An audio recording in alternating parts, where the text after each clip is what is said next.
আসসালামু আলাইকুম। আপনারা দেখতে পাচ্ছেন আমার এই সবুজের সমারোহ তৃতীয় তলায় যে সবুজ আমি অতি যত্নে লালন করে থাকি।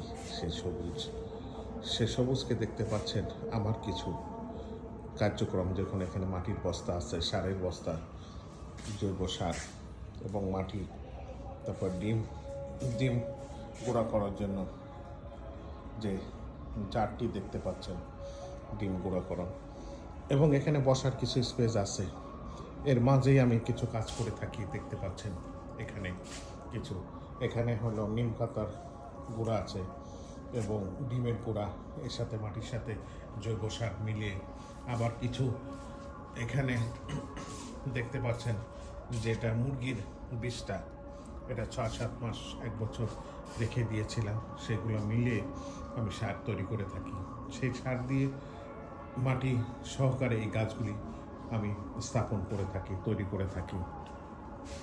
বিভিন্ন প্রজাতির গাছ এখানে সবগুলোই পাতাবাহার টাইপের, ফুল পাতা টাইপের গাছ, এবং ফুল গাছ কোনোটাই নাই। এগুলো হলো ইনডোর প্লান্ট বললেই চলে, যেগুলো আপনি আপনার ব্যালকনি অথবা বারান্দাতে ঘরের ভিতরে রাখতে পারবেন।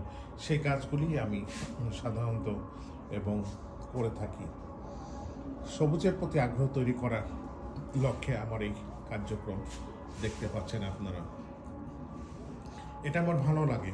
সকালে যেদিন যখন বাড়িতে থাকি তখন সকালে এখানে না উঠলে আমার ভালো লাগে না, এবং সেরকম একটা ভালো লাগা থেকেই এটা আমার এই কার্যক্রম চলছে।